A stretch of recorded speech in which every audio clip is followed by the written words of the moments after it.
अस्सलाम वालेकुम, मैं हूं अरबाब जहांगीर। आप देख रहे हैं मेरे यूट्यूब चैनल। और गुज़िश्ता रोज़ पीएमसी की जो मीटिंग हुई, अब उसकी प्रेस रिलीज़ सामने आ चुकी है और उस प्रेस रिलीज़ को पढ़कर बहुत सारे स्टूडेंट्स परेशान हो गए हैं, बहुत सारे स्टूडेंट्स कन्फ्यूज़ हो गए हैं, चूँकि उसमें जो पिछले साल के रिज़ल्ट की वैलिडिटी है, उसकी परसेंटेज एक बार फिर 65% कर दी गई है, जबकि हुकूमती सतह पर इस साल का मेरिट 55% करने की बात की गई थी। तो पिछले साल का रिज़ल्ट भी उसी मेरिट पर कंसीडर होना था और पीएमसी कई मौक़ों पर अनऑफिशियली और इनसाइड से ये बातें कर चुकी है कि वो 55% ही होगा, तो स्टूडेंट्स बेफ़िक्र रहें। अब पीएमसी जब कल ये तमाम मीटिंग चल रही थी, उसी वक्त सेनेट का इजलास भी चल रहा था और उसमें फिर कादिर पटेल ने जब पीएमडीसी बिल का हवाला दिया तो फ़ौरन चेयरमैन सेनेट सादिक संजरानी ने पीर के दिन यानी 3 अक्टूबर को उसको पेश करने की बात की।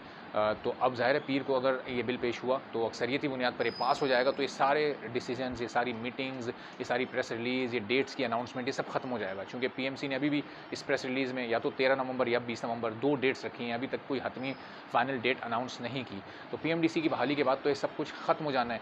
तो अब पीर तक आप लोग भी ज़रा इंतज़ार करें। एक पीएमसी के ऑफिशियल से इस पॉइंट पर मैंने आज एक गुफ्तगू की, उनको उनके इल्म में मैं ये बात लाया कि पहले आपका इदारा ये बता रहा था कि जो हुकूमती ऐलान है उसी को फॉलो किया जाएगा और 55% ही रखा जाएगा। तो उन्होंने कहा कि 2-3 दिन आप सब्र करें, हम इसको आपस में रीथिंक करते हैं, रीडिस्कस करते हैं और फिर इसके बारे में आपको बताते हैं। तो अब 2-3 दिन का मतलब ये है कि ज़ाहिर उन्होंने प्यार से टाल दिया है। 2-3 दिन बाद ये वीक ख़त्म हो जाएगा, वीकेंड आ जाएगा और जब अगला वीक शुरू होगा तो फिर वही पीर का दिन आ जाएगा और उस दिन वो फैसला कुन दिन होगा कि पीएमडीसी अगर बहाल हो जाती है तो फिर सारे नए डिसीजंस होंगे, फिर सब कुछ नए अंदाज से देखा जाएगा। और इन केस एक बार फिर वही होता है जो अब तक होता आया है, जो जिस तरह हुकूमत के साथ कभी स्टूडेंट्स के साथ कभी-कभी ये हुकूमत भी और वज़ीर भी गेम कर देते हैं।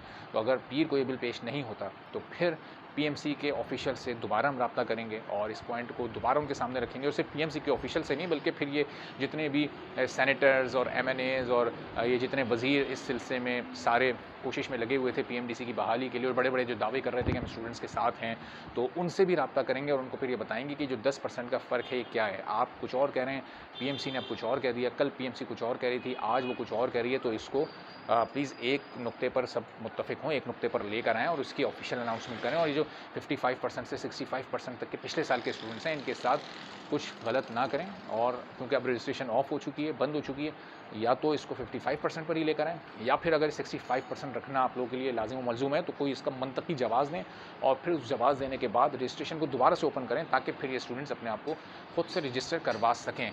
तो ये तमाम पॉइंट्स फिर उनके सामने रखेंगे। आप पीर के रोज़ अब देखते हैं कि क्या सिचुएशन बनती है और पीर तक ज़ाहिर है इस तरह की खबरें पीएमसी के अंदर से निकल कर कुछ ना कुछ आती रहेंगी, चूँकि उन्हें अंदाज़ा है कि अगर ये बिल पास हो गया पीर को तो फिर वो उनकी बॉडी ख़त्म हो जाएगी, ये इदारा फिर ख़त्म हो जाएगा, फिर पीएमडीसी बहाल हो जाएगा।